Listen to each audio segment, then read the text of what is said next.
إلا الله فعسى أولئك أن يكونوا من المهتدين. وقال عليه الصلاة والسلام لغدوة أو روحة في سبيل الله خير من الدنيا وما فيها.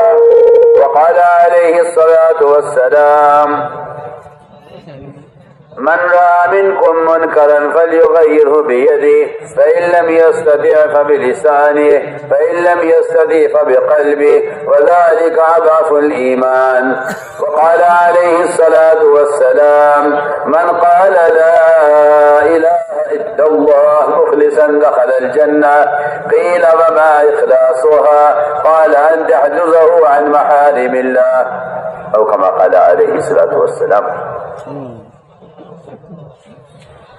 میرے انتہائی محترم بزرگوں، دوستوں، عزیزوں، مسلمان کے اندر سے اپنے دین کو لے کر حالات کا مقابلہ کرنے کی طاقت ختم ہو گئی ہے. جو بھی حال آتا ہے دنیا کی طرف سے، جو بھی قانون آتا ہے اہل باطل کا، کسی سنت کے خلاف، کسی واجب کے خلاف، کسی فریضے کے خلاف، مسلمان کے اندر سے اس سے مقابلہ کرنے کی طاقت ختم ہو گئی ہے. آپ یہ سمجھتے ہیں کہ اگر افراد دین پر ہیں تو دین قائم ہے، اور اگر کچھ مسلمان فرائض ادا کر رہے ہیں تو فرائض قائم ہے. میں آپ سے 100 بار اللہ کی قسم اگر کہتا ہوں، دین کا قائم ہونا یہ نہیں ہے کہ کچھ لوگ نماز پڑھتے ہیں، کچھ لوگ زکات دیتے ہیں. دین کا جب دین قائم تھا تو 100% مسلمان اللہ کے فرائض پر جمع تھا، قائم تھا. اور اگر ایک فرد کو اس کے دین سے ہٹانے کی کوشش کی جاتی تھی تو سارا ملک اس کو دین سے ہٹانے میں ناکام ہو جاتا تھا، اور بڑی بڑی طاقتیں اس کے آگے جھک جایا کرتی تھی. اور یہاں تک باطل طاقتوں نے اعتراف کر لیا کہ ہم کسی مسلمان کو اس کے دین سے ہٹا نہیں سکتے. اور میں سمجھتا ہوں کہ یہی وجہ تھی اقوام باطل کے اسلام میں آنے کی، کہ وہ سمجھتے تھے کہ اس سے زیادہ پختہ اور زیادہ مضبوط کوئی اور مذہب نہیں ہے. ہم آپ سے بہت بنیادی بات عرض کر رہے ہیں کہ مسلمان اپنے دین کی حفاظت میں ناکام ہو گیا ہے، اور مسلمان دوسرے ادیان کو قبول کرنے میں کمزور پڑ گیا ہے. سوال وجہ کیا ہے؟ وجہ کیا ہے؟ یہ کہہ کے بات ختم کر دینا کہ جی ماحول خراب ہے، ہم کیا کریں.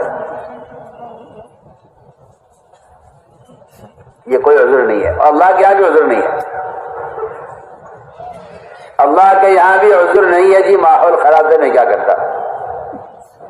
میں تو آپ سے اگلی بات عرض کرتا ہوں، کوئی اگر یہ کہ جی قانون سے مجبور تھا، قانون بھی اللہ کے یہاں آپ کے لیے عذر نہیں ہے. قانون میں عذر نہیں ہے. وجہ کیا ہے؟ مسلمان اپنے دین کی پختگی کیوں کھو بیٹھا؟ بنیادی وجہ یہ ہے کہ مسلمان نے دعوت اللہ کے فریضے کو فریضہ نہ سمجھا. اس کو فرض کفایہ سمجھنا ہی امت کے ارتداد کا، امت کی بے دینی کا اور امت کے فرائض کو ضائع کرنے کا سبب ہے. میں آپ سے کھل کر عرض کر رہا ہوں، دعوت کو فرض کفایہ سمجھنا ہی امت کے ارتداد کا اور امت کے اپنے دین میں کمزور پڑنے کا بنیادی ذریعہ ہے، بنیادی سبب ہے. اس لیے کہ ہر مسلمان کے پاس سب سے بڑی دفاعی طاقت جو تھی باطل سے نمٹنے کی، وہ اس کے پاس صرف ایک ہتھیار تھا، دعوت اللہ. آپ پڑھیے تاریخ تو آپ کو پتہ چلے گا، اور آپ پڑھیے صحابہ کی سیرت تو آپ کو معلوم ہوگا کہ امت کے ارتداد کے کیا اسباب ہیں اور امت کی ہدایت پر آنے کے کیا اسباب ہیں. تو ہم نے عرض کیا کہ یہ سب سے بنیادی بات ہے قرآن کی، کہ قرآن یہ کہتا ہے کہ سب سے زیادہ پختہ مذہب اس شخص کا ہوگا جو دعوت اور عمل کو جمع کر لے. صرف عبادات کرنے سے بھی باطل سے مقابلے کی طاقت پیدا نہیں ہوتی جب تک مسلمان دعوت اور عبادت دونوں کو جمع نہ کرے. اب میں کھل کر آپ سے کہہ رہا ہوں، آپ یہ مت سمجھیے کہ تبلیغ میں نکلنا صرف دین سیکھنے کے لیے ہے. دعوت دیتے رہنا اپنے دین کی حفاظت اور باطل کے دفاع کا ایک مسلسل فریضہ ہے. اس لیے قرآن نے صاف کہا ہے کہ ان سے زیادہ پختہ مذہب، اس سے زیادہ اچھا دین اور کس کا سکتا ہے. جملہ استفہام انکاری، علماء سمجھیں گے اس کو کہ استفہام انکاری کس لیے لایا جاتا ہے اور اس کا کیا فائدہ ہوتا ہے. استفہام انکاری لایا جاتا ہے تاکید کے لیے کہ اس بات کا صاف انکار کر رہا ہے قرآن. صاف کہہ رہا ہے قرآن کہ دعوت کے بغیر مسلمان اپنے دین پر قائم نہیں رہ سکتا. اس لیے کہ جو حق داعی ہوتا ہے وہ باطل کا مدعو نہیں ہو سکتا. جو حق داعی ہوتا ہے وہ میں تو آپ کو آسان مثال عرض کرتا ہوں، مسجد کا مؤذن نماز نہیں چھوڑے گا چاہے مسجد میں کوئی نہ آئے، لیکن امام مؤذن تو ہوں گے مسجد میں، کیونکہ وہ نماز کی 5 وقت دعوت دے رہا ہے. ممکن نہیں ہے کہ مؤذن نماز چھوڑ دے. میں ایک مثال عرض کر رہا ہوں، مؤذن نماز چھوڑ دے ممکن نہیں ہے کیونکہ وہ دعوت دے رہا ہے. تو میں نے عرض کیا کہ قرآن یہ کہتا ہے کہ سب سے زیادہ پختہ مذہب اور اچھا مذہب اور ایسا پختہ مذہب کہ جس میں مسلمان کسی خلاف سنت قانون یا کسی فرض کے خلاف قانون آ جائے تو مسلمان یہ کہے گا کہ جی میں اس کو نہیں چھوڑ سکتا اپنے دین کو کہ میں مسلمان ہوں. وقال اننی من المسلمین، اس کا مطلب ہی بنتا ہے کہ دعوت عبادت کو جمع کرنے والے کے اندر وہ پختگی پیدا ہو جائے گی جو کہے گا کہ نہیں، میں آپ کا دین، آپ کے دین کا کوئی عمل میں قبول نہیں کر سکتا کیونکہ اننی من المسلمین، کہ میں تو مسلمانوں میں سے ہوں، میں آپ کا دین، آپ کا طریقہ کیسے اختیار کروں. انہیں من المسلمین کا مطلب صرف یہ نہیں ہے کہ جی میں فرائض ادا کروں گا. انہیں من المسلمین کا تقاضا یہ ہے کہ میں اپنے حلیے کے اعتبار سے، اپنی عادت ضرورت کے اعتبار سے، میں اپنے شادی، اپنے معاشرے کے اعتبار سے غیروں کا کوئی طریقہ میں قبول نہیں کر سکتا، اس لیے کہ میں مسلمان ہوں. ہم نے ایک بات عرض کی ہے کہ اننی من المسلمین کہنے کی طاقت مسلمان نے وہ اس آیت کے پچھلے دو لفظوں سے یہ استعداد پیدا ہوگی کہ میں مسلمان ہوں. پچھلے 2 لفظ دعا الی اللہ وعمل صالحا. امت نے اس لیے بھی دعوت کو چھوڑا ہے کہ دعوت وہ دے جو عمل کرے. غلط خیال ہے بالکل. امت اس لیے بھی دعوت کو چھوڑا ہے کہ اگر آپ یہ فرض ادا کر رہے ہیں تو میرے ذمہ نہیں ہے. امت نے دعوت کو جنازہ سمجھا ہوا ہے کہ فرض کفایہ ہے، اگر کچھ لوگ مل کر اس کو نماز پڑھ لیں، اسے دفن کر دیں تو یہ فرض ادا ہو جائے گا. میں کہتا ہوں نہیں، یہ دعوت ہی کوئی جنازہ نہیں ہے. یہ ہر مسلمان کے لیے فرض عین ہے کہ وہ اپنے دین کی حفاظت کے لیے، اپنے دین پر استقامت کے لیے اور ہر زمانے کے باطل سے اپنے دین کو بچانے کے لیے ہر مسلمان کے ذمہ دعوت دینا فرض عین ہے. اگر آپ یہ نہیں کرتے ہیں تو آپ باطل کے آگے جھک کر رہیں گے. یہاں سے ساری بے دینی یہاں سے شروع ہوتی ہے. ہم سمجھتے تھے بے دینی ہوتی ہے اللہ کے غیر کے تاثر کی وجہ سے یا اللہ کے غیر سے محبت کی وجہ سے. اللہ کے غیر سے محبت ہے یا اللہ کے غیر کا تاثر ہے. اس لیے سب سے پہلے اس دعوت کے کام میں سب سے پہلا کام یہ ہے کہ اپنے ایمان کو اس کمال تک پہنچا لو کہ یہ ایمان کفر کا اور کفر کی تمام شکلوں کا اور کفر کے تمام طریقوں کا اور کفر کے معاشرے کا اور کفر کے لباس اور ان کی شکلوں کا اور کفر کی تجارت اور کفر کی زراعت اور کفر کی حکومت اور ان کے تمام طریقوں کا مقابلہ کر سکے، اتنا ایمان سیکھنا ہر مسلمان کے ذمہ فرض عین ہے۔ ہم تو ساتھ بس کرتے ہیں کہ اگر مسلمان کا خیال یہ کہ میں اسلام میں مسلمان ہوں تو تیرا اسلام کفر کے مقابلے میں، تیرا ایمان کافر کے مقابلے میں ہے، تیرا ایمان نہ صحابہ کے مقابلے میں ہے ایمان کے اعتبار سے، نہ صحابہ کے مقابلے میں عمل کے اعتبار سے، جبکہ حکم یہ ہے کہ ایمان لاؤ جیسا ایمان صحابہ لائے۔ تو ہمیں عرض کرنا ہے کہ سب سے پہلا کام یہ ہے کہ دلوں سے اللہ کے غیر کا تعصر نکالو۔ اللہ کے غیر کے تعصر کے نکلنے کا میں تو آپ سے یقین سے عرض کر سکتا ہوں، قسم کھا کر کہہ سکتا ہوں کہ اللہ کے غیر کا تعصر دلوں سے نکالنے کے لیے اس کے علاوہ کوئی راستہ نہیں ہے کہ آپ یومیہ روزانہ پابندی کے ساتھ وقت فارغ کر کے اللہ تعالیٰ کی توحید کو بیان کریں۔ مسلمان کے یہ جاننا کہ ہاں جی میں مانتا ہوں اللہ ایک ہے بالکل کافی نہیں ہے۔ واحد اللہ کا ترجمہ یہ نہیں ہے کہ آپ اللہ کو ایک مان لیں، مکبر و تکبیرہ کا مطلب یہ نہیں ہے کہ آپ اللہ کو بڑا مان لیں، بالکل نہیں، بالکل نہیں، آپ کا خیال غلط ہے۔ اللہ کو ایک مان لینا یہ واحد اللہ کا ترجمہ نہیں ہے۔ اللہ کو بڑا مان لینا یہ اللہ تعالیٰ کی کبریائی کا بیان کرنا نہیں ہے۔ کبر تکبیرہ کہ تم روزانہ معمول بنا کر وہ فارغ کر کے اس کے لیے اللہ تعالیٰ کی بڑائی کو بیان کرو اور سنو، اللہ کی توحید کو بیان کرو اس کو سنو، اللہ کی قدرت کو بیان کرو اس کو سنو۔ اگر آپ یومیہ یہ کام نہیں کریں گے، میں آپ سے کھل کر کہہ رہا ہوں سب سے، اگر آپ روزانہ اس فریضے کو ادا نہیں کریں گے تو میں یقینی طور پہ کہہ سکتا ہوں کہ پھر اللہ کا تعصب دل سے نکلے گا، کیونکہ جب اللہ کو بولا جانا ختم ہو جائے گا اور لوگوں کے ان کے حلقوں میں، ان کی بیٹھکوں میں، ان کے گھروں میں، ان کے بازاروں میں اور ان کے ایوانوں میں اور ان کے سیاسی اڈوں پر اللہ کے غیر کی باتیں ہوں گی تو اللہ کے غیر کا وہ تاثر پیدا ہوگا کہ مسلمان اسلام کے مقابلے میں کفر کو اختیار کر لے گا۔ میں آپ سے یقین طور پر عرض کر رہا ہوں،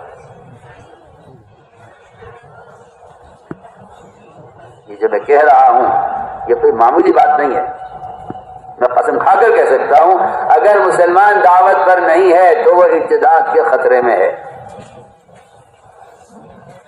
اپنے دین کو بچانے کا، اپنے دین کو بچانے کے لیے دینی معلومات تھوڑی ذریعہ ہے، اپنے دین کو بچانے کے لیے اللہ نے جو سنت اور جو طریقہ جو ضابطہ طے کیا ہے وہ ضابطہ دعوت کا طے کیا ہے کہ اگر تم دعوت پر ہو تو تم اپنا دین بچا سکتے ہو۔ یہ بات ہماری آپ اگلی بھی یاد رکھنا کہ اگر آپ دعوت پر نہیں ہیں اور پھر آپ کا دین ضائع ہو گیا تو آپ اللہ کے یہاں معذور نہیں ہیں، آپ اللہ کے معذور نہیں۔ تو میرے عزیز دوستو، پہلی بات ہے بنیادی کہ روزانہ ہر مسلمان کو چاہیے، ہم جس طرح عرض کر رہے ہیں ہماری بات آپ یاد رکھیے گا، روزانہ ہر مسلمان کو چاہیے کہ وہ روزانہ اپنا وقت فارغ کرے اپنے ایمان کی تجدید کے لیے۔ سن رہے میں کیا کہہ رہا؟ ہر مسلمان کو چاہیے روزانہ اپنا وقت فارغ کرے اپنے ایمان کی تجدید کے لیے۔ آپ وقت فارغ کرتے ہیں اپنے کپڑوں کو بدلنے کے لیے، آپ وقت فارغ کرتے ہیں اپنے کھانے پینے کے لیے، آپ وقت فارغ کرتے ہیں اپنا سارے کاموں کے لیے، یہ ایمان کی تجدید کے لیے وقت فارغ کرنا روزانہ، اس کا کسی کو اس کا خیال ہی نہیں۔ حدیث میں ہے فرمایا حضور صلی اللہ علیہ وسلم نے اپنے ایمان کو تازہ کرتے رہا کرو۔ یہ جو امر ہے یہ استمراری ہے، یہ حکم استمراری ہے، یعنی مسلسل مسلسل روزانہ. یہ حکم ہے حدیث میں اور یہ حکم ہے قرآن میں بھی، یا ایھا الذین آمنوا آمینوا. اور حدیث میں بھی حکم ہے اپنے ایمان کی تجدید کرتے رہا کرو. صحابہ نے حج کیا ایمان کی تجدید کیسے کریں؟ آپ نے فرمایا اکثر من قول لا الہ الا اللہ، کہ کثرت سے لا الہ الا اللہ کے مفہوم کی لوگوں کو دعوت دیا کرو اور لوگوں کو لا الہ الا اللہ کا مفہوم سمجھایا کرو. آپ یہ سمجھے اس سے کہ صرف میں تنہائی میں ذکر کر لوں لا الہ الا اللہ کا، یہ ایمان کی تجدید کے لیے کافی ہے؟ میں آپ سے یقین سے عرض کر سکتا ہوں الحمدللہ کہ آپ کا انفرادی ذکر یہ ایمان کی تجدید کے لیے کافی نہیں ہے. آپ میری بات پر توجہ دیں پوری. انفرادی ذکر یہ ایمان کی تجدید کے لیے کافی نہیں ہے. بے شک انفرادی ذکر کا اجر و ثواب، اس کے انوارات، اس کے برکات سب اپنی جگہ ہیں، اس سے انکار نہیں ہے.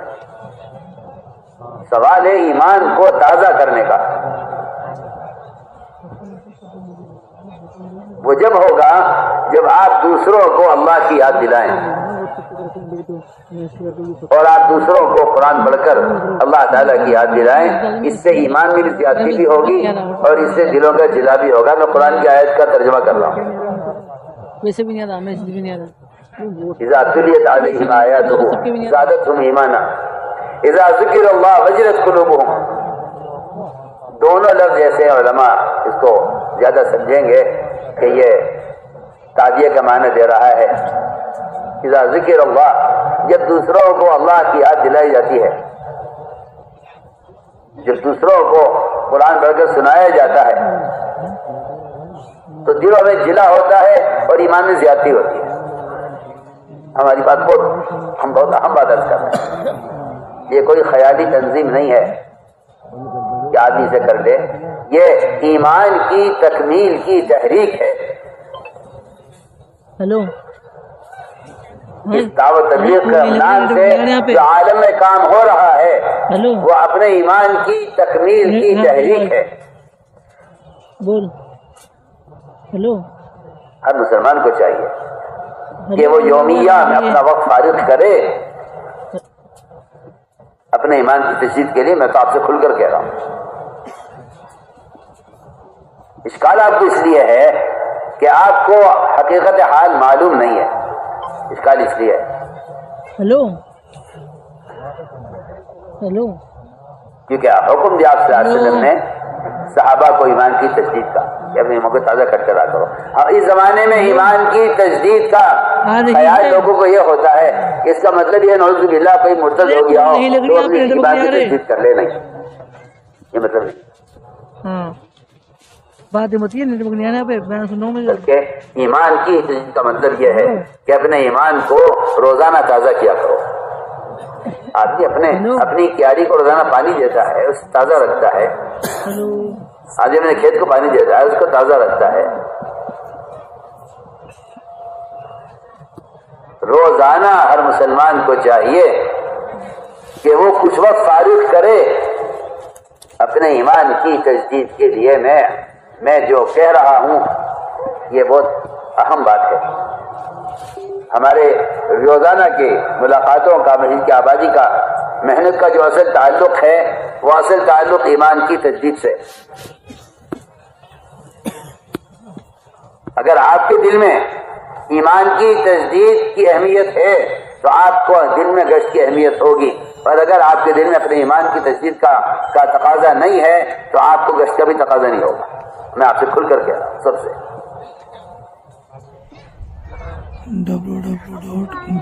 ہماری بات پر آپ توجہ دیں. یہ کوئی تنظیم نہیں ہے میں کون حصہ لے کون حصہ نہ لے، نہیں. یہ تجدید ایمان کی ایک مصنون محنت ہے. آپ میری بات یاد رکھیں، ہوتی ہے یار ہر چیز کی. تجدید ایمان کی ایک مصنون محنت ہے. سنت میں سے ادھر کو نکل کے جاؤں، منع کر رہا سر پہ پیر رکھ کے رہا کل. آپ سے عرض کرتا ہوں بڑوں کو جگہ کہ آپ نکل جائیے ذرا قصاب پورے کی طرف، تو آپ کو صبح سویرے سارے قصائی اپنی اپنی چھریوں پر اور کلاڑیوں پر اور اپنے اپنے جو ہے اوزاروں پر دھار لگاتے ہوئے ملیں گے. کیا کر رہے ہیں کہ مجھے صبح شام تک اس سے مجھے گوشت کاٹنا ہے, ہڈیاں کاٹنی ہے, اس سے مجھے کھال اتارنی ہے, اس سے مجھے سارے دن کام لینا ہے. میں صبح اٹھ کر اپنے اوزار درست کر رہا ہوں, مجھے شام تک ان اوزاروں سے کام لینا ہے. یہ اپنے اوزار کی تجدید کر رہا ہے, رگڑ رہا ہے بیٹھ کر ان کو پتھر پر. آپ نکل جائیے ذرا کسی لکڑی کے بازار میں یا کسی جو ہے بڑھائی کے محلے میں, تو آپ کو سارے بڑھئی صبح آپ دیکھیں گے اپنے اوزاروں پر, اپنے رندوں پر, اپنی آریوں پر, اپنے بسولوں پر دھار لگا رہے ہوں گے. بھائی کیا کر رہے ہیں کہ بھائی میں یہاں بیٹھ کے اس کو رگڑ رہا ہوں. اور فرماتے تھے مسجد میں ایمان کے حلقہ میں بیٹھ کر دلوں کے اوپر سے اللہ کے غیر کے تاثر کا زنگ اس طرح رگڑنا پڑے گا جس طرح یہ قصائی اور یہ بڑھائی اپنے اوزار اپنے اوزار رگڑ رہے ہیں. تو جب مسلمان کا وقت گزرتا ہے شیاطین کے ساتھ, وقت گزرتا ہے بازاری ماحول میں, اس کو اعمال سے ایسی وحشت ہوتی ہے جیسے کوئی بتکا ہوا اونٹ ہوتا ہے. آپ سمجھتے ہیں مسیح میں لانا کوئی برکت کے لیے ہے؟ آپ سمجھتے ہیں کہ جو کہ نئی تنظیم ہے؟ یہ گشت وہ عمل ہے, آپ یہ بات یاد رکھنا, نوٹ کر لینا. یہ گشت وہ عمل ہے, یہ گشت وہ عمل ہے جس کے ذریعے صحابہ نے اپنے ایمان کی تجدید کی ہے. کہاں سو رہے لوگ؟ نہیں کیا کریں تو پتا آپ بڑی ضرورت سے کہتے کوئی ضروری نہیں چل رہا ہے. یہ گشت وہ ہے جس کے ذریعے صحابہ نے اپنے ایمان کی تجدید کی ہے. ہلو یہ گشت ہوا. ہلو بھائی نیٹ ورک نہیں آ رہی, 25 میں آ جاؤ. نیٹ ورک نہیں آ رہی, 25 میں آ جاؤ. اسلام میں ایمان کی ہے وہ اہمیت تبلیغ میں گشت کی ہے. ہلو کیوں؟ اس لیے کہ گشت یہ امر معروف نہی منکر کی وہ عملی محنت ہے. امر معروف نہی منکر کی وہ عملی محنت ہے جو ایمان کے بڑھنے کا بنیادی سبب ہے. آپ کہتے ہیں کرو نہ کرو کوئی بات نہیں. ہم عرض کر رہے ہیں کہ امر معروف نہی منکر کی عملی محنت گشت ہے. یہ لوگوں کو ایمان سیکھنے کے عنوان پر مسجد کے ماحول میں لے کر آنا. آپ ہماری بات پر توجہ دیں پوری. ایمان سیکھنے کے عنوان پر میرے اپنے لیے بھی اور جسے میں دعوت دے کر لا رہا ہوں مسجد میں اس کے لیے بھی, ہم دونوں کے لیے داعی اور مدعو, گشت کرنے والے, گشت کے ذریعے لوگوں کو ان کے ماحول سے نکال کر لانے والے, ان دونوں کے ایمان کی تجدید کا یہ ذریعہ ہے. کیونکہ یہ معمول امت سے چھوٹ گیا اور امت سے ایسا بڑا بیٹھی ہے کہ اب مسلمان اس کے خلاف سوچتا ہے بجائے اس کو سوچنے. میں آپ کو گشت کا موضوع بتا رہا ہوں سب کو. گشت کا موضوع کیا ہے؟ گشت کا موضوع تجدید ایمان ہے. گشت کا موضوع میری بات پر توجہ دیں. گشت کا موضوع تجدید ایمان ہے. آپ گشت کیوں کر رہے ہیں؟ کہ میں گشت اس لیے کر رہا ہوں کہ مجھے اپنے ایمان کی تجدید کرنی. میں آپ سے بہت بنیادی بات کرتا ہوں. اس لیے کہ ایمان میں زیادتی ہوتی ہے, یہ بات بے شبہ ہے. امام بخاری رحمۃ اللہ کا مذہب ہے کہ ایمان میں زیادتی ہوتی ہے, جو ان کا مذہب ہے. امام بخاری رحمۃ اللہ کا مذہب ہے کہ ایمان میں زیادتی ہوتی ہے. ان کی دلیل یہ ہے ان کے پاس کہ معاذ بن جبل رضی اللہ تعالیٰ عنہ وہ لوگوں سے ملاقاتیں کر کے کہتے تھے آؤ ہمارے ساتھ بیٹھو میرے پر ایمان لائیں. امام بخاری کا مستدل ہے. آپ سمجھتے ہیں تبلیغ جماعت کے ذمہ ہے. ہم کہتے ہیں یہاں سید العلماء مفتی اعظم وہ اپنے ایمان کی تجدید کے لیے گشت کر رہے ہیں. اور امام بخاری رحمۃ اللہ علیہ ایمان کی زیادتی کے لیے دلیل جو بنا رہے ہیں وہ معاذ بن جبل کے عمل کو دلیل بنا رہے ہیں اپنے لیے. امام بخاری کا مستدل کوئی ہلکا پھلکا نہیں ہوتا. سمجھنے کی بات ہے سب کے, عوام بھی ہوں اور علماء بھی ہوں, سب کے سمجھنے کی بات ہے. اس لیے کہ ایمان کی تکمیل اور ایمان کی زیادتی وہ دوسروں کو اللہ کی یاد اور اس کے احکام یاد دلانے کے ساتھ ہے. دوسروں کو اللہ کی یاد دلانے اور اس کے احکام یاد دلانے اور دوسروں کو منکر سے بچانے کی کوشش, یہی ایمان کی تکمیل کا ایک واحد سبب ہے. میں واحد کہہ رہا ہوں,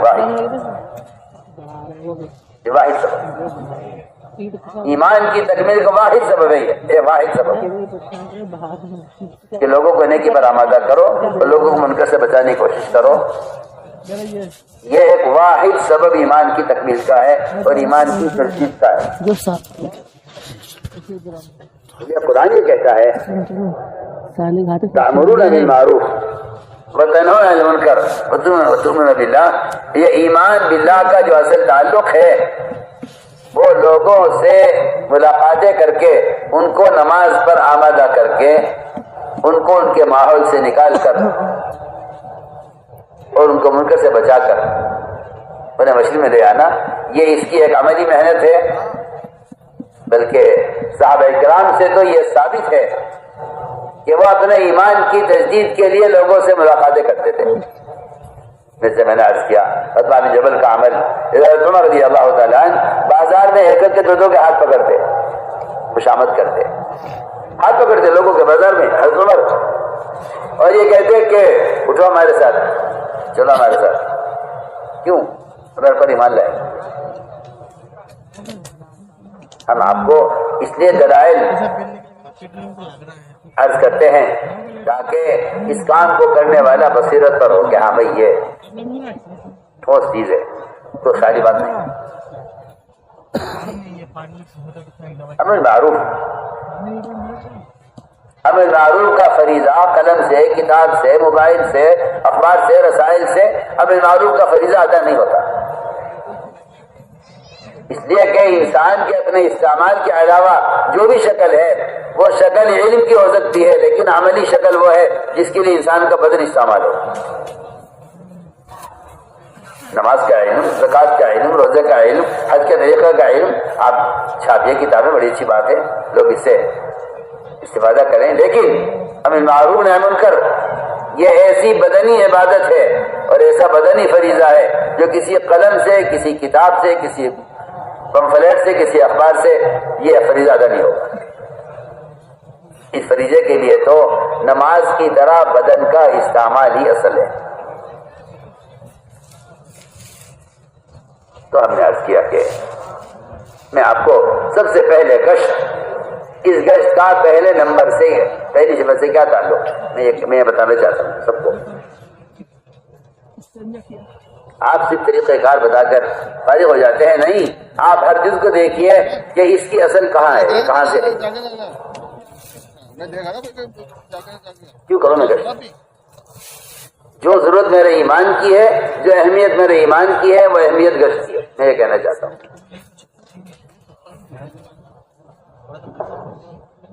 کہ ہم اپنے ایمان کی تجدید کے لیے گشت کرتے ہیں.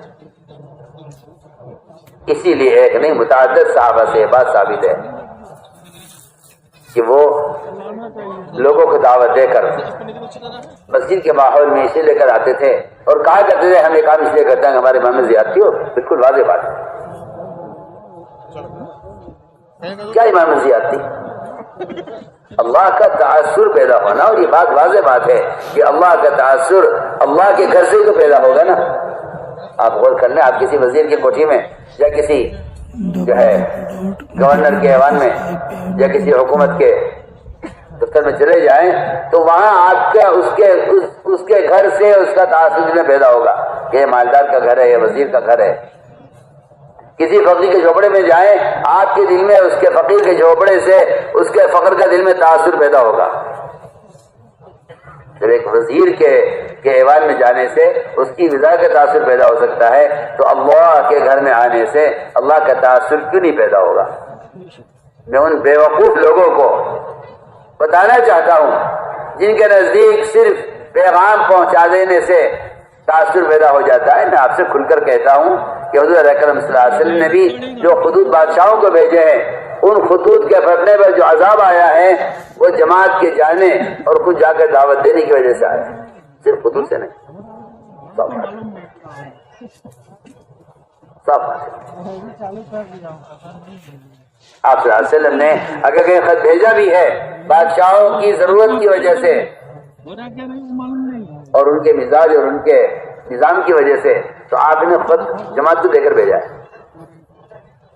اس لیے کے بعد بالکل حق ہے کہ دعوت میں اتمام حجت اپنی ذات کے استعمال کے بغیر نہیں ہوتا، اور داعی کی تکلیفیں وہ مدعو کی ہدایت کا سبب بنتی ہیں.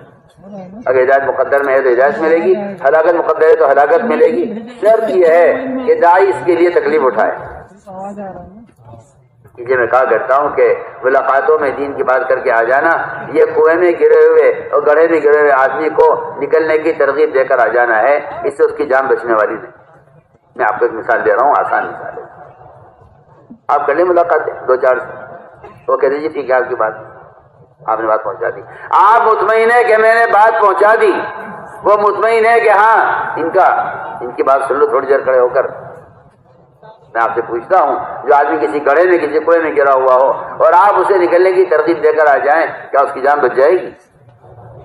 ہم تو عرض کرتے ہیں ایک بے نمازی کو برے ماحول سے نکال کر مسجد میں لے آنا ایک آدمی کو کنویں سے زندہ نکال لینے سے زیادہ اہم اور ضروری ہے، کیونکہ وہ تو کنویں کے گڑھے میں ہے اور یہ ایک نماز قضا کر کے جہنم کے گڑھے میں ہے.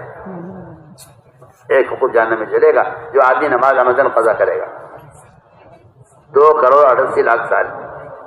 ابھی آپ کو نظر نہیں ہے ایک گشت کے ذریعے کسی مسلمان سے نماز ادا کروا لینا اس کو ایک حقوق جہنم میں جلنے سے بچانا ہے. لیکن نہیں، ہمارا گشت ابھی اس بنیاد پر گشت نہیں ہو رہا ہے. گشت اس لیے ہو رہا ہے کہ کیونکہ میں کام سے متعلق ہوں، ہمیشہ پوچھیں گشت کیا تھا تو کیا کہوں گا، چلو تھوڑا سا 2-4 سے ملاقات کر لو اور کہتے ہو کہ ہاں جی ہو گیا گشت ہو گیا. وہ تو میں کہتا ہوں گشت مسلمانوں کو مسجد میں سمیٹنے کے لیے اور مسلمانوں کو شیاطین کے پروں سے اور شیاطین کے اڈوں سے نکالنے کے لیے گشت ہے. تو میرے دوستوں عزیزو، ہماری بات کا خلاصہ یہ ہوا ہے کہ یہاں اللہ کی بڑائی بیان کرنا، اس کی قدرت کو سمجھانا، ہر گھر والے کا تعصب پیدا ہوتا ہے جب اس کے گھر میں آ کر اس کی بڑائی سنی جاتی ہے. اس لیے ہم نے عرض کیا کہ پہلا کام یہ ہے کہ اپنے ایمان کی تجدید کے ارادے سے گشت کرو. یہ میں گشت لے کر رہا ہوں تاکہ میرے ایمان میں کمال پیدا ہو جائے. میں دلائل اور اس لیے آپ سے عرض کیے ہیں تاکہ آج یہ کہتے ہوئے ڈریں کہ کیا گشت ایمان بنے گا. آپ یہ بات کہتے ہوئے ڈریں کہ کیا گشت ایمان بنے گا. آج کے سوال کرے گا، استفسار کرے گا تو یہ جواب دے گا کہ نہیں کوئی ضروری نہیں ہے، خبر ہی نہیں ہے، پتہ ہی نہیں ہے. اس لیے میں نے عرض کیا کہ گشت کا موضوع ہے امر معروف نہی منکر، اور واحد یہی ذریعہ ایمان کی تکمیل کا ہے. کامل معروف منکر. اب جب آپ گشت میں ملاقاتیں کریں تو آپ یہ خیال کر لیں مسجد سے نکلتے ہوئے کہ میں اللہ کے بندوں کو اللہ کے گھر میں لانے کے لیے جا رہا ہوں.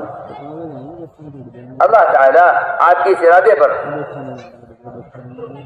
ارادے پر اللہ تعالیٰ، میں کہتا ہوں فاسق سے فاسق، زندیق سے زندیق اور گناہگار سے بڑا گناہگار، اور اللہ حفاظت فرمائے بڑے سے بڑا بے نمازی، وہ آپ کے اس ارادے پر ہی اللہ تعالیٰ اس کے دل کو نرم اور متوجہ کر دیں گے کہ میرا ایک بندہ اس کی طرف جا رہا ہے اسے لانے کے لیے. آپ سوچیے آپ اگر نبی کے کسی فرد کو دعوت دینے پر اللہ تعالیٰ نبی کے ارادے اور اس کی اذیت کو ان کی اذیت کے برداشت کرنے کو اللہ تعالیٰ کفار کی ہدایت کا ذریعہ بنا سکتے ہیں، تو ایک مسلمان جس کے دل میں ایمان کی رمق ہے، تو میں آپ سب رد کرتا ہوں، آپ مسجد سے ارادہ لے کر نکلے. میں نے کل بھی بیان کیا تھا کہ مومن کا گمان جو ہے، گمان وہ اس سے بڑی طاقت ہے کہ صحیح اچھا گمان کرنا مومن کے بارے میں، یہ اس کی خرابیوں کو خوبیوں میں تبدیل کر دیتا ہے.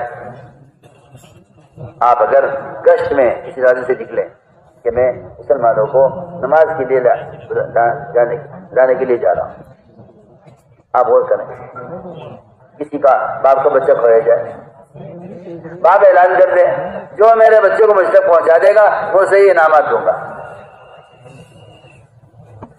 مل گیا اسے بچہ، اس نے اس سے وہاں بات کی، سمجھایا بیٹے گھر چلے جاؤ، یہ کہہ کے چھوڑ دیا کہ جی میں تو بات پہنچا دی. اب وہ بچے جائے یا نہ جائے، بتائیے آپ. اگر وہ بچہ کسی حادثے میں ہلاک ہو گیا تو آپ بتائیے یہ باپ کتنا ناراض ہوگا اس شخص پر. میں کہتا ہوں اللہ کی قسم اس سے زیادہ اللہ ناراض ہوں گے ان لوگوں پر جنہیں اللہ کے بندے ملے لیکن انہیں خبر تھی کہ فریضہ ضائع کر رہا ہے، اس نے اس کو اللہ سے نہیں ملایا، اس کے گھر نہیں لایا. اللہ اس باپ سے زیادہ ناراض ہوگا اس شخص سے. آپ کہاں سو رہے ہیں؟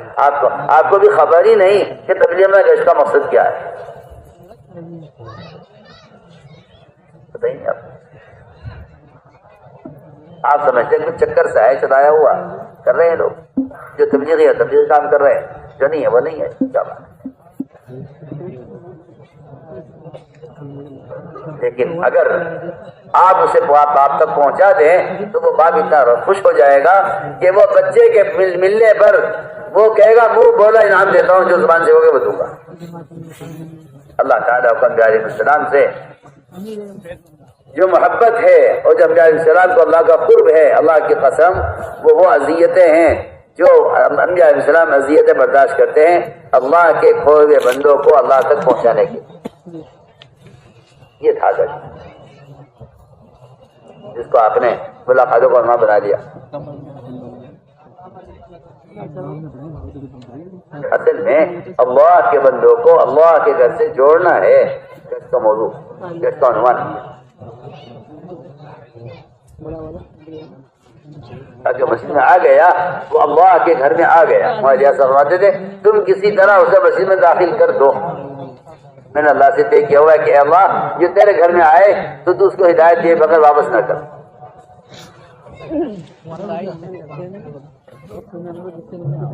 آپ کہتے یہ بات ہو گئی، بات پہنچا دی. اب تو یہ گندے موبائل چلے ہیں جن کی باتیں پھیلانے کے لیے. جب عقل خفت ہو جاتی ہے اور عقلیں برباد ہو جاتی ہیں اور دلوں میں کفر جڑیں پکڑ لیتا ہے تو پھر انہیں باطل آلات ملتے ہیں حق کو پھیلانے کے لیے اور منکر کے آلات ملتے ہیں نیکیوں کو پھیلانے کے لیے. یہ پاگل پن کی حرکت ہے. اگر آپ کسی جلسے کا فوٹو کھینچ کر جاری کر رہے ہیں تو آپ حرام کام کر رہے ہیں اور آپ کو اس حرام کام کا قیامت کے دن آپ کو اللہ تعالیٰ سخت عذاب میں رکھیں گے. شراب پینے زنا کرنے سے بڑا گناہ تصویر کا لینا ہے. آپ کو خبر ہی نہیں ہے. آپ کو تو کسی نے دھوکہ دے دیا ہے کہ کچھ نہیں ہوتا اس سے، جبکہ آپ کو معلوم ہونا چاہیے دنیا میں بت پرستی کی ابتدا اللہ والوں کی تصویروں سے ہوئی ہے. پہلے بت پرستی نہیں، بت پرستی نہیں تھی. 5 نیک لوگ تھے نوح علیہ السلام کے قوم میں، بزرگ. شیطان نے کہا بزرگ کی تصویر بناؤ، ان سے محبت ہے، ان کی تصویر بنا لو تاکہ ان کی یادگار باقی رہے. یہ مر جائیں گے ہم ان کو بھول جائیں گے. یہاں سے شیطان کے مشورے پر ان کی تصویریں بنی بزرگوں کی، پھر ان کی پوجا شروع ہوئی، ان کے مجسمے بنے. یہاں سے دنیا میں بت پرستی کی ابتدا ہوئی. مگر کسے روئیں، کیا کریں؟ عجیب حال ہے. ایسے بے وقوف ہیں کہ انہوں نے منکرات کو مختلف ہی بنا لیا ہے. وہ کہ جائز ہے، وہ کہ ناجائز ہے. عجیب پاگل پن کی حرکت ہے. منکرات کو مختلف ہی بنا دیا. ایک جگہ جائز ہے، ایک جگہ ناجائز ہے. اس لیے ہم تاکید سے آپ جانتے ہیں کہ وہ تو بات اصل یہ ہے کہ وہ بات دل جو کھلتا ہے دین دعوت کے لیے بات کے لیے، اس کے لیے تو مسجد کا ماحول اللہ نے بھی متعین کیا ہے، اللہ کے رسول نے متعین کیا ہے۔ اگر آپ کی رائے یہ ہے کہ نہیں اس کے علاوہ بھی ہدایت مل سکتی ہے تو یہ آپ کا غلط خیال ہے، قرآن کے بھی خلاف ہے، حدیث کے بھی خلاف ہے، اسی میں صاف صاف آپ سب سے کہہ رہا ہوں۔ اگر آپ کا خیال یہ ہے کہ مسجد کے علاوہ بھی ہدایت مل سکتی ہے تو آپ کا خیال غلط خیال ہے، قرآن کے بھی خلاف ہے، حدیث کے بھی خلاف ہے۔ یہ آپ کے اپنے ذاتی تجربات ہیں، ورنہ یہ ہدایت کا راستہ نہیں۔ ہدایت کو تو اللہ تعالیٰ نے مسجد کے ساتھ لازم کیا ہے، مسجد کے ساتھ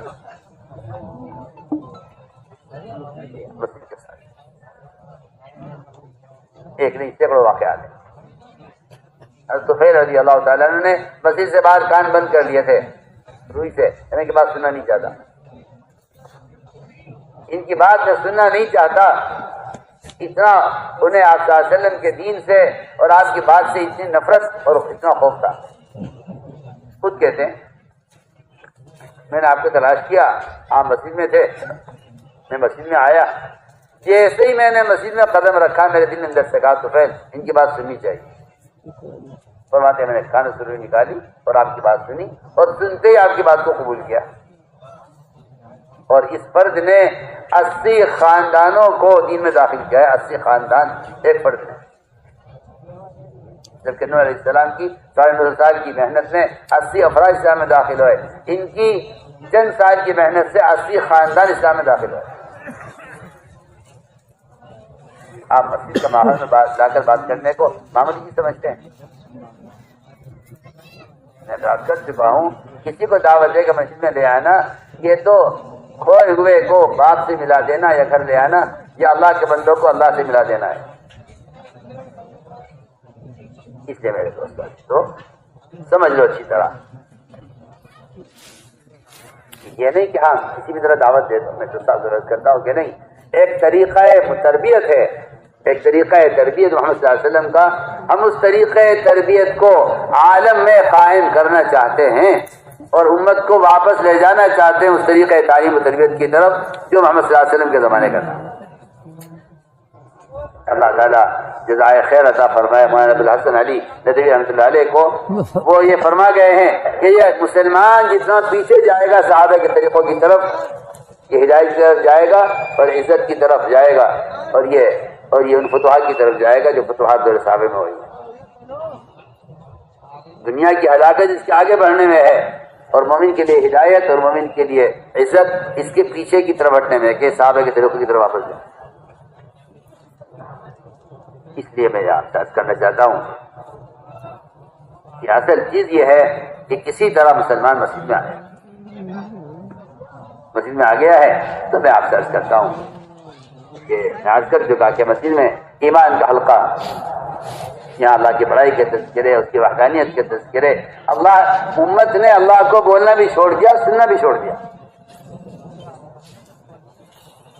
اللہ کو بولنا بھی چھوڑ دیا، سننا بھی چھوڑ دیا۔ یہ جو غیروں کا تاثر دل میں بیٹھا ہے اس کی بنیادی وجہ یہ ہے کہ مسلمان نے اللہ کو بولنا بھی چھوڑ دیا، سننا بھی چھوڑ دیا۔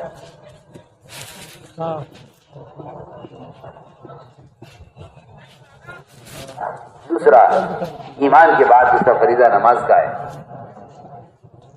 میرے دوستوں، چند لوگ اگر نماز پڑھ لیتے ہیں تو ہم مسجدوں کو بھرا ہوا دیکھ کر یہ نہ سمجھے کہ اللہ کا فریضہ قائم ہے۔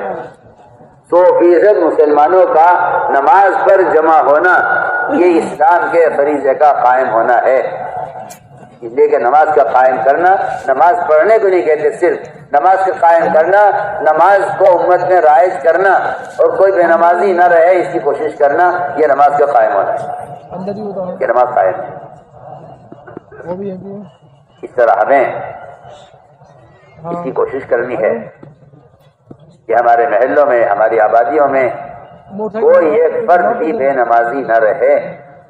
اس کے لیے ہر نماز کے ساتھ محنت ہے۔ آپ نے کیوں گشت کو 2.5 گھنٹے کے ساتھ یا گشت کو کیوں آپ نے ہفتے کے 2 گشتوں کے ساتھ جوڑ دیا؟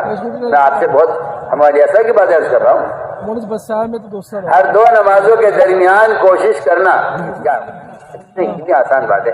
آپ دفتر میں ہیں، دکان میں ہیں، کاروبار میں ہیں، کارخانے میں ہیں، ملازمت میں ہیں، کہیں بھی ہیں، آپ لوگوں سے ان کے اسباب، ان کے جو ہے وظائف، ان کی ملازمت ترک کرانا مقصود نہیں ہے. آپ نماز کے لیے جب جا رہے ہیں تو آپ راستے میں ہر مسلمان کو اپنے ساتھ اس کا ہاتھ پکڑ کر وہ خوشامد کوشش کر کے اپنے ساتھ نماز کے لیے چلیں. میں کہتا ہوں کہ آپ کوئی کام کرنا ہے، اگر آپ نماز کے لیے اذان سے 5 جو ہے اقامت سے 5 منٹ پہلے جا رہے ہیں تو آپ یہ کام نہیں کر سکتے، آپ دوڑے ہوئے چلے جائیں گے تنہا. اگر آپ اذان پر ہی اٹھ جائیں دکان سے اور یہ آپ کو نماز تک کے لیے آدھا گھنٹہ جو باقی ہے نماز اقامت کے ہونے میں، یہ آدھا گھنٹہ آپ کے لیے بہترین موقع ہے کہ آپ بازار سے لوگوں کو اپنے ساتھ نماز کے لیتے ہوئے کہتا ہوں کہ آپ کو ہر نماز پر نبیوں والی نماز کا اجر ملے گا. دیکھیے بات طے شدہ بات ہے، جو مسلمان دعوت نہیں دے گا وہ نبیوں والا اجر نہیں پا سکتا. میں بالکل سچی بات کہہ رہا ہوں.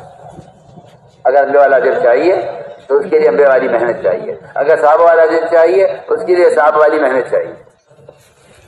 سب باتیں بالکل طے شدہ بات ہے. افرادی اعمال کے کرنے سے وہ انبیاء والا اجر نہیں ملے گا. سیدھی بات ہے بالکل. اگر کوئی شخص، میں اس کی مثال دیتا ہوں آپ کو اشکال ہوتا ہے نا کہ یہ کہہ دیا، اس کی مثال دیتا ہوں آپ. اگر کوئی شخص صرف اللہ کے راستے میں نکل کر 1000 آیت تلاوت کر لے قرآن کی، کیونکہ نکل کر جو تلاوت کرے گا یہ تلاوت پوری جماعت کے درمیان میں ہوگی، اس کا یہ عمل دوسروں کے عمل کا ذریعہ بنے گا. فرمایا کہ اگر یہ اللہ کے راستے میں نکل کر تلاوت کر لے تو اللہ اس کا نام انبیاء، صدیقین، شہداء، صالحین کی جماعت میں لکھ دیتے ہیں. کیوں؟ یہ فضیلت حرم میں عبادت کرنی کیوں نہیں ہے، وہاں تلاوت کرنی کیوں نہیں ہے؟ کہ وہاں تلاوت کر رہا ہے حرم میں بیٹھ کر، یہ انفرادی عمل کر رہا ہے، لیکن اگر تلاوت اللہ کے راستے میں نکل کر رہا ہے تو اس کا عمل اجتماعی ہے. اجتماعی اعمال میں جو اجر ملے گا وہ انبیاء والا اجر ملے گا. اور میں تو پورا بیان آپ کو نقل کر رہا ہوں. حج کا بیان ہے، حج کا بیان ہے، یہ حج کا بیان ہے کہ ایک شخص اگر اپنی ذات سے اپنے لیے عمل کر رہا ہے تو اس کو شخصی اجر ملے گا، اور اگر یہ دوسروں کو دعوت دیتے ہوئے عمل کر رہا ہے تو پھر اللہ تعالیٰ اس کو انبیاء علیہ السلام کی لائن کا، اس لیے کہ اپنی ذات کو محنت کا میدان بنانا صالحین کی محنت ہے، انبیاء کے میدان کو میدان محنت بنانا یہ انبیاء کی محنت ہے. علاقہ، قوم، بستی، یہ انبیاء والی محنت ہے. ساری امت محمدیہ کو محنت کا میدان بنانا اور پورے عالم کو محنت کا میدان بنانا یہ سید الانبیاء محمد صلی اللہ علیہ وسلم والی محنت ہے. اس لیے جو سے نبی کی محنت ہوگی اس کا اجر ملے گا. اگر آپ علاقے سے عمل کرتے ہیں تو آپ کو شخصی انفرادی اجر ملے گا، اور اگر آپ علاقے میں محنت کر رہے ہیں تو آپ کو انبیاء کی لائن کا اجر ملے گا، اور اگر آپ سارے عالم کو سامنے رکھ کر محنت کریں تو آپ کو سید الانبیاء کی محنت کا اجر ملے گا. واضح بات ہے. تو ہم نے عرض کیا کہ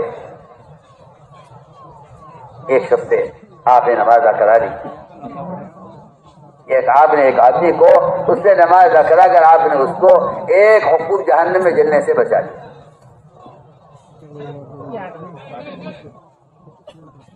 اگلی بات یہ ہے اپنی نمازوں میں ہم بھی کمال پیدا کریں، اس لیے کہ دین کا کمال نماز کے کمال میں ہے.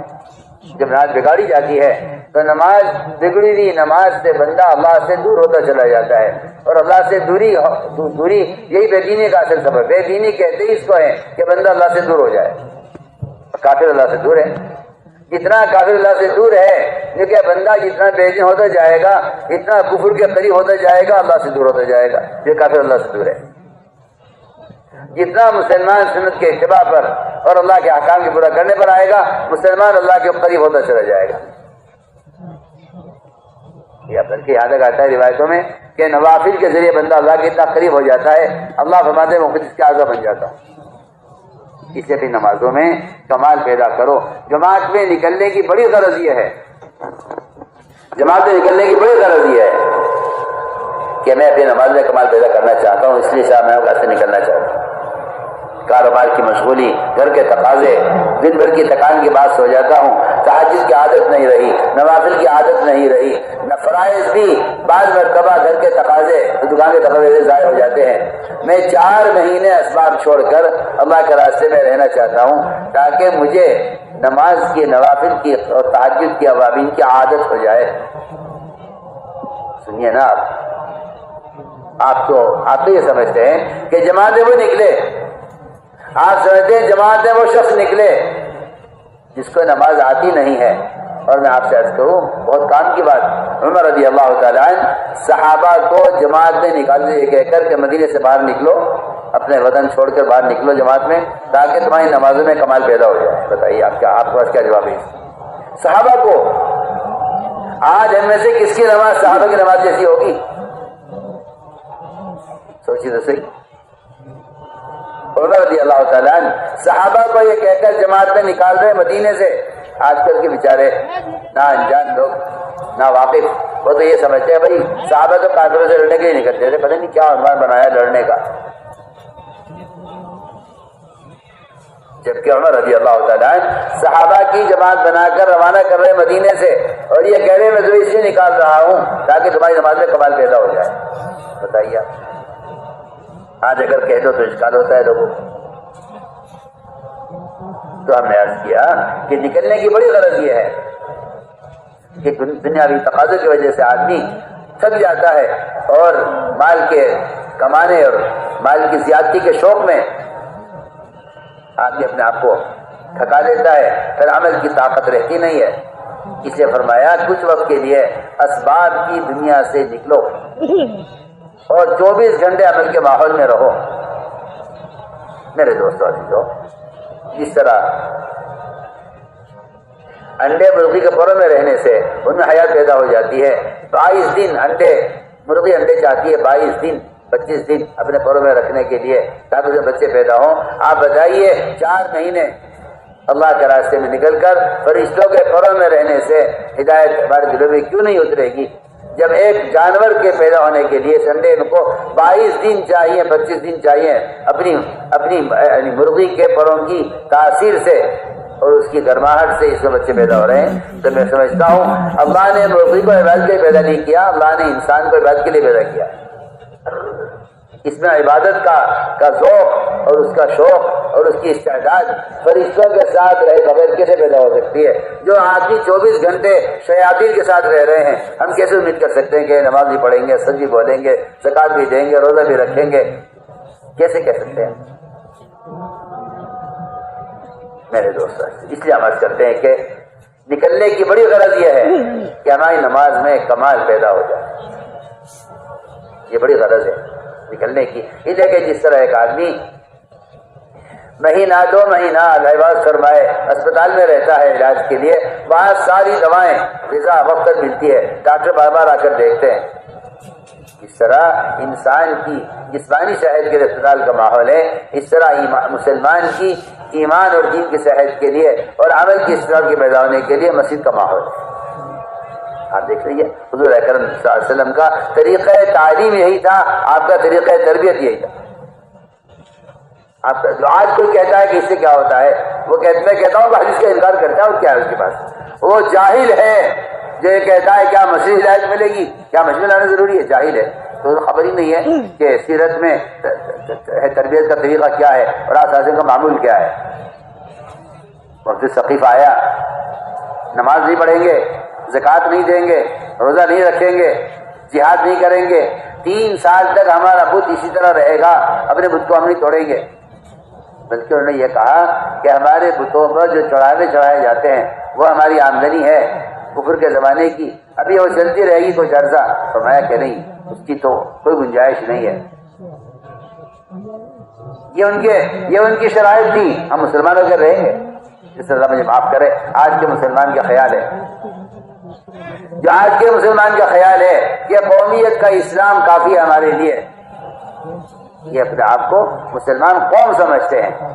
مسلمان قوم قومیت کا نام نہیں ہے، مسلمان امت ہے، امت محمدیہ کا نام ہے، امت محمدیہ کا نام مسلمان ہے۔ اس لیے ہم تاکید سے عرض کر رہے ہیں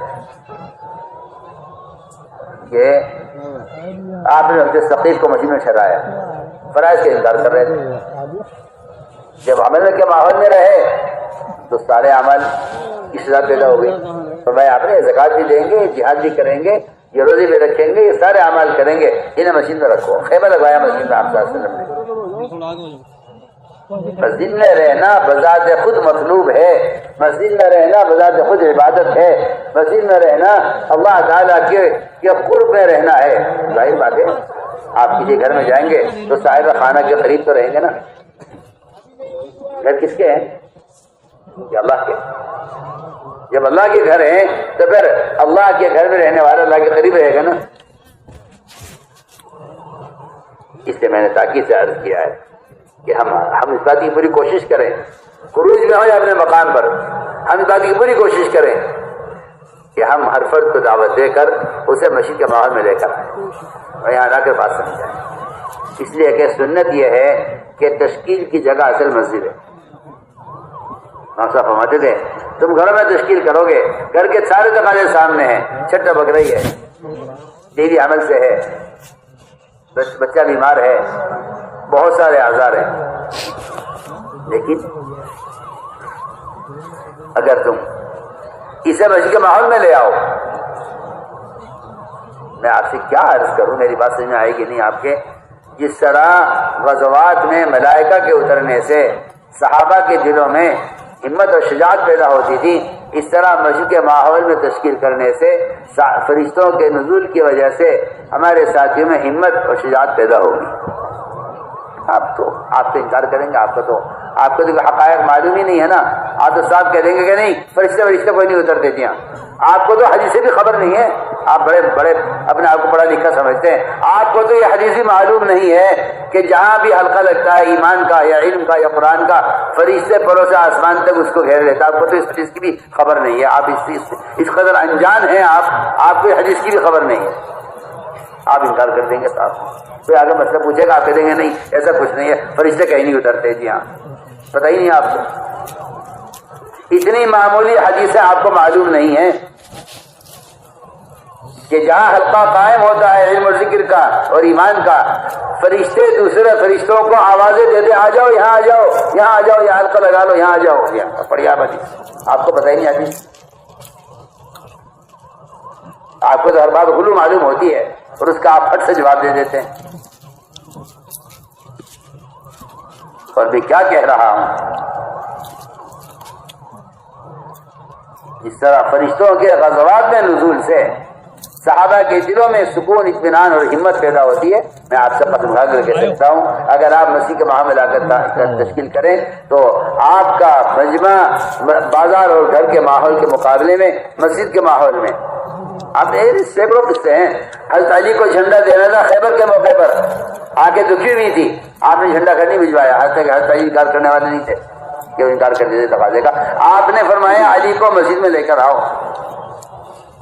حضرت علی کو لایا گیا، آنکھیں دکھی ہوئی تھی، بہت سخت تکلیف تھی آنکھوں میں، دونوں آنکھیں بندی. ان کو لایا گیا، آپ صلی اللہ علیہ وسلم نے ان کو تقاضا جو دیا مسجد میں بلا کر دیا کہ لو علی یہ جھنڈا پکڑو اور اللہ تمہارے ہاتھ سے خیبر کو فتح کرائیں. آپ صلی اللہ علیہ وسلم نے ان کی آنکھوں میں دھتکارا جس سے آنکھیں پہلے سے زیادہ روشن اور مضبوط ہو گئی اور ٹھیک ہو گئی. وہاں مسجد میں مجمع جمع ہوتا تھا، بچے ایڑیاں کھڑی کر کر کے اپنے آپ کا لمبا دکھلانا چاہتے تھے کہ جی ہمیں آپ جماعت میں جاننے دیجیے، ہم بڑے ہیں لمبے ہیں. جی ہاں، کشتیاں ہوا کرتی تھی بچوں کی، کون طاقتور ہے جو کاج میں کہتا کہ تو گر جانا تاکہ میرا بھی جان نام لکھا جائے. وہاں بچے بہانے کرتے تھے اللہ کے راستے میں نکلنے کے، یہاں جوان بہانے کرتے ہیں اللہ کے راستے سے بچنے کے لیے. یہاں جوان یہاں حال ہے کیونکہ ماحول نہیں ہے نا. کیا کیا بلانا پڑے گا، تشکیل کا ماحول چاہیے، تشکیل کا ماحول چاہیے. اس لیے ہم عرض کر رہے ہیں کہ تشکیل کی جگہ صرف مسجد ہے. آپ کے جی میں نے تو کان میں بات ڈال مولیا صاحب کا مجھے کان میں بات ڈالنا تبلیغ نہیں ہے. آپ دعوت دے کر ماحول میں لائیے. تو میں نے عرض کیا کہ یہ بنیادی بات تھی کہ اصل سبھی بدلے گی مسجد کے ماحول سے بدلے گی. جس کو تم مسجد میں لے آؤ اسے لے کے بیٹھو، اس کو نماز سکھلاؤ. یہ بہت اہم کام ہے. اس کو نماز سکھلاؤ، اسے لے کر بیٹھو، اس کا اکرام کرو، اسے پیار محبت سے پیش آؤ. اسے لے کر بیٹھو، اس کو نماز سکھلاؤ. رکوع کیسے کرے تو علماء سے کہتا ہوں کہ علماء اگر مساجد کو وقت نہیں دیں گے تو امت کے جہل کا علاج صرف مدارس سے ممکن نہیں. امت کے جہل کا علاج مدارس سے ممکن نہیں جب تک علماء مساجد کو وقت نہ دیں. یہ تبرا سیلاب جو بہ رہا ہے عوام کا جہنم کی طرف، اس کو روکنے کا ایک واحد ذریعہ ہے.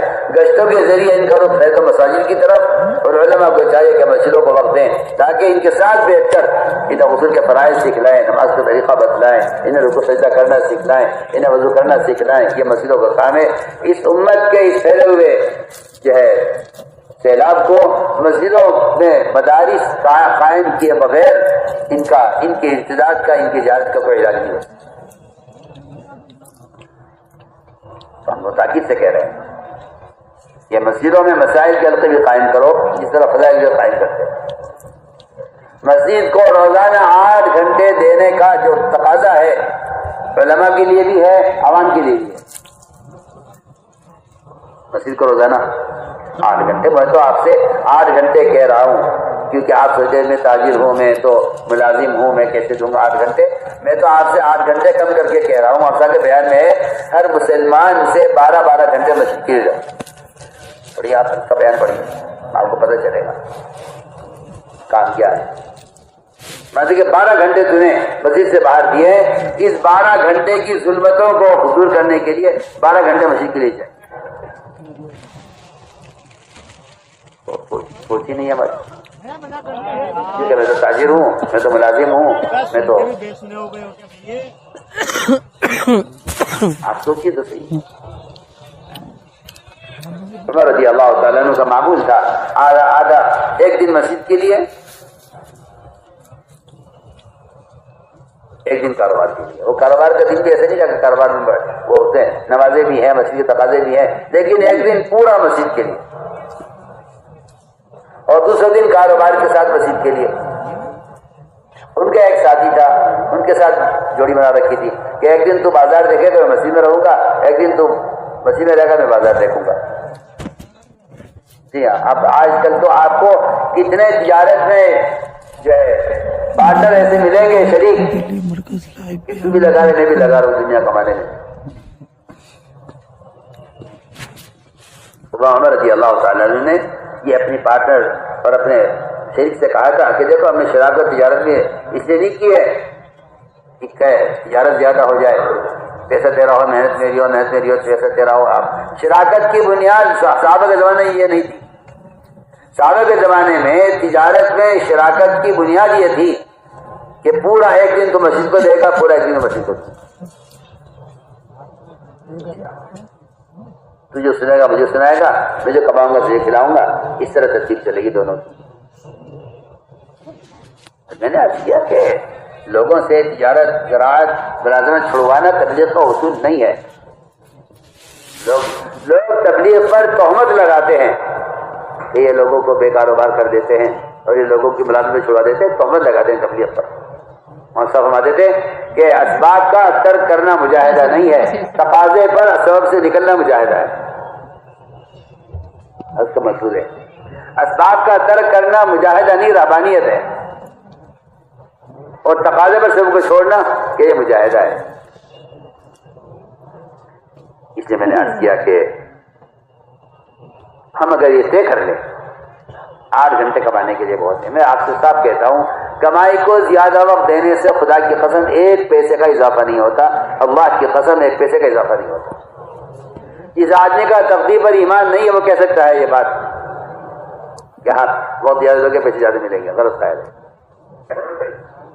جس کا تقدیر پر ایمان نہیں وہ کہے گا کہ زیادہ بہت ہوگی، زیادہ آمدنی ہوگی. جس کا ایمان تقدیر پر ہے وہ کہے گا میرا ایمان تقدیر پر ہے میرا رزق اللہ نے اتنا مقدر کر دیا ہے، یہ اس سے 1 پیسے زیادہ ملے گا نہیں، آپ چاہے 10 گھنٹے جان لگا لو، چاہے 15 گھنٹے جان لگا مان لو، کوئی فائدہ نہیں۔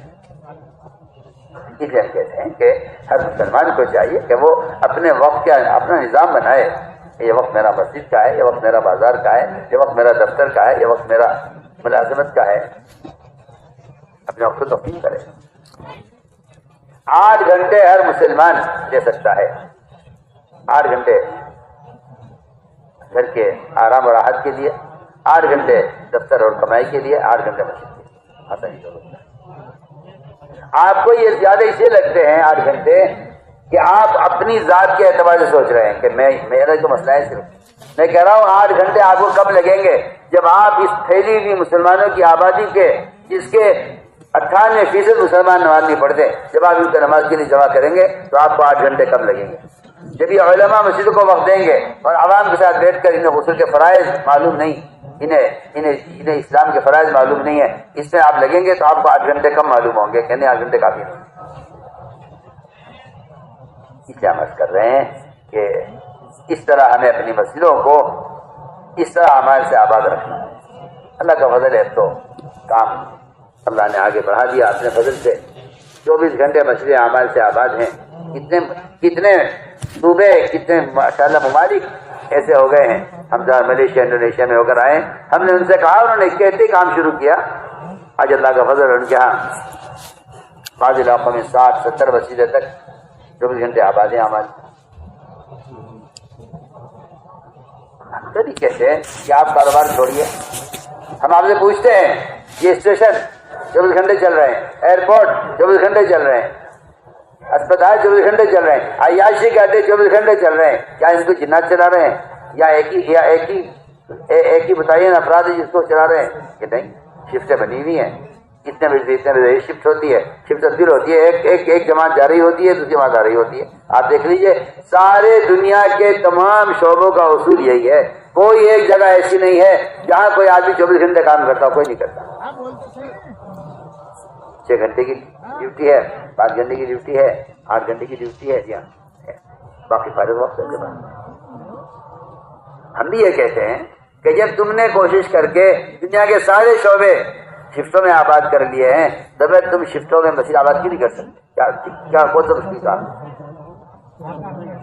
اپنے گھر خوب آباد کر لیے، اللہ کا گھر برباد ہو رہا ہے، اس کی آبادی کی فکر نہیں، کیونکہ مسجد کا آباد ہونا افراد کا نماز پڑھنا نہیں ہے۔ علماء نے لکھا ہے مسجد کا آباد ہونا 100% مسلمانوں کا مسجد سے متعلق ہونا ہے۔ آپ کے گھر کا ایک فرد مر جائے، انتقال ہو جائے کسی کا، آپ کہتے ہیں گھر سونا لگ رہا ہے، حالانکہ سب موجود ہیں، عجیب بات ہے۔ آپ کی اکثریت مسلمانوں کی مسجد میں نہیں ہے، آپ کے مسجد آباد ہیں، یہ کیسے ہو سکتا ہے؟ تو میں نے عرض کیا کہ اس طرح ہمیں اپنی مسجدوں کو علم کے حلقوں سے آباد کرنا ہوگا، مسائل کا بھی حلقہ، فضائل کا بھی حلقہ۔ میں علماء سے درخواست کرتا ہوں کہ یہ اپنے علم میں امت کا حق سمجھیں، اپنے علم میں امت کا حق سمجھیں۔ علماء ان کے پاس یہ امت کی امانت ہے، اس لیے ہم عرض کرتے ہیں کہ اس طرح مسجدوں میں فضائل کا بھی حلقہ اور مسائل کا بھی حلقہ ہو۔ تو اس طرح میرے دوستوں لمبی لمبی نمازیں پڑھنے کی اللہ کے راستے میں خوب مشق ہوگی، خوب موقع ملے گا۔ یہاں دکان مکان کاروبار بیوی بچے کچھ نہیں ہے، یہاں لمبی لمبی نمازیں پڑھنے کی مشق ہوگی اللہ کے راستے میں۔ اور تہجد کی تو عادت ہی ختم ہو گئی تھی، مقام پر رہتے ہوئے تھکے ہوئے آتے تھے، رات کو 11-12 بجے اور پڑھ جاتے تھے اور صبح تک اللہ حفاظت فرمائے۔ عبداللہ بن رواحہ یہاں تک کہہ گئے کہ کافر اور مومن کے درمیان فرق یہی ہے کہ کافر صبح تک سوتا ہے رات کو لیٹ کر، اور مومن کا رات کو پہلو اس کے بستر سے دور رہتا ہے تہجد میں۔ اس کی عادت ختم ہو گئی۔ اللہ کے راستے میں نکلنے کی ہے یہ غرض کہ وہاں تہجد ملے گی، ایک ساتھی اٹھے، سب کو جگائے، سب کو اٹھائے۔ یہ انفرادی عمل نہیں ہے، میں آپ سے کھل کر کہہ رہا ہوں۔ جس کام کی عادت ڈالنی ہے اس کو اجتماعی بنانا پڑے گا۔ آپ سب کو اٹھائیں، سب کو جگائیں تہجد کے لیے۔ یہ مت کہیں بھائی یہ تو نفلیں ہیں، کوئی پڑھنا چاہے گا تو پڑھ لے گا۔ نفلیں تو اختیاری چیز ہے، میں کہتا ہوں اختیاری جب تھی جب لوگوں کو اس کی عادت تھی، اب لوگوں میں اس کی عادت ختم ہو گئی ہے۔ اب آپ اس کو اجتماعی بنائیں گے تب اس کی عادت پڑے گی۔ عمر رضی اللہ تعالیٰ عنہ آدھی رات کو ہی اپنے سب گھر والوں کو، بیوی کو، بچوں کو، سب کو جگا دیا کرتے تھے، سب کو اٹھا دیا کرتے، سب کو اٹھا دیا کرتے، آدھی رات اٹھ جاؤ، حاجی کے لیے اٹھ جاؤ، جیسے نماز کے لیے، جیسا فرض آج فرض نماز کے لیے اپنی اولاد کو اٹھانے کا وہ اہتمام نہیں ہے مسلمانوں میں، جو عمر رضی اللہ تعالیٰ عنہ کے یہاں تہجد کے لیے اپنے بچوں کو، بیوی کو اٹھانے کا معمول تھا۔ میں اللہ رحم فرمائے اس شخص پر جو اپنی بیوی کے چہرے پر ایک چھینٹا پانی کا مار دے اور اسے تہجد کے لیے اٹھا دے۔ آپ کو شیطان نے یہ پڑھایا ہے کہ تہجد پڑھنا کوئی فرض نہیں ہے، چھوڑیے بھی، ارے یہاں فرائض پر ہو جائے سر۔ میں کہتا ہوں جو مسلمان یہ کہتا ہے کہ فرائض عمل ہو جانا کافی ہے، یہ فرائض کو بھی ضائع کرے گا کل، کیونکہ اس نے نوافل کو ضائع کیا، اور یہ کہہ کر یہاں اس زمانے میں فرائض ہو جائے غنیمت ہے، بس آپ کا دین غنیمت پر رہ گیا ہے اور آپ مال کمانے میں آگے بڑھنا چاہتے ہیں۔ ایک سال تہجد فرض رہی صحابہ پر، ایک سال کے بعد اللہ نے اس کو نفل کیا، ایک سال کے بعد، ایک سال تک تہجد فرض رہی صحابہ کرام پر، ایک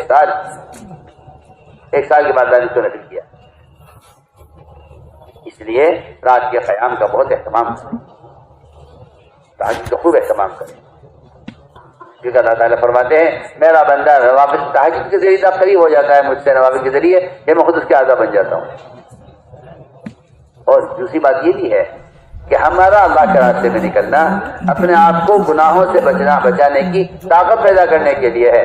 اور یہ بات یاد رکھیے کہ تہجد سب سے زیادہ نفس کو کچلنے والا ہے، کیونکہ نفس کے تقاضے سے ہی آدمی گناہ کرتا ہے۔ انسان جو گناہ کرتا ہے وہ نفس کے تقاضے سے کرتا ہے، نفس غالب آ جاتا ہے۔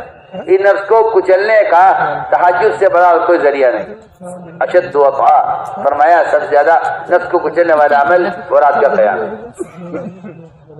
اس طرح ہمیں اس کی پوری کوشش کرنی ہے کہ اللہ کے راستے میں نکل کر بھی اپنے مقام میں رہتے ہوئے بھی تہجد نہ چھوٹے کسی وقت۔ باقی کہتا ہوں رزق کی برکتیں اور دن بھر کی جو ہے اللہ کی رحمتیں اور خوشیاں اور دلوں کا اطمینان، یہ سب رات کے قیام میں رکھا گیا ہے۔ اپنے اور مشرک کے درمیان فرق کرو رات کے قیام سے، میں تو کھل کر کہہ رہا ہوں آپ کو۔ اپنے اور کافر کے درمیان اپنے بستروں میں فرق کرو، یہ کافر کا بستر ہے، یہ مومن کا بستر ہے۔ کافر کا بستر صبح تک کافر کے جسم سے بوجھل ہے، مومن کا بستر مومن کے جسم سے خالی ہے، یہ فرق ہے۔ میں تو عبداللہ بن رواحہ کو نقل کر رہا ہوں۔ یہ بھی جافی جنبہ عن فراشہ اذ استثقلت بالمشرکین المضاجع، یہ وہ اس شہر میں وہ یہ کہہ گئے کہ کافر اور مسلمان میں یہ فرق ہے۔ یہاں تو اللہ مجھے معاف فرمائے فرائض کا فرق بھی ختم ہو گیا کافر مسلمان کے درمیان، جبکہ یہ بات بالکل طے شدہ ہے کہ مسلمان غیر مسلم کے درمیان صرف نماز کا فرق ہے۔ اگر نماز چھوڑ دے تو اس کی کفر کے ساتھ کوئی فرق نہیں ہے، بلکہ یہ مرتد ہے۔ بعض ائمہ کہتے ہیں قتل کر دیا جائے، نماز فرض چھوڑنے والے کو قتل کر دیا جائے کیونکہ یہ مرتد ہو گیا ہے۔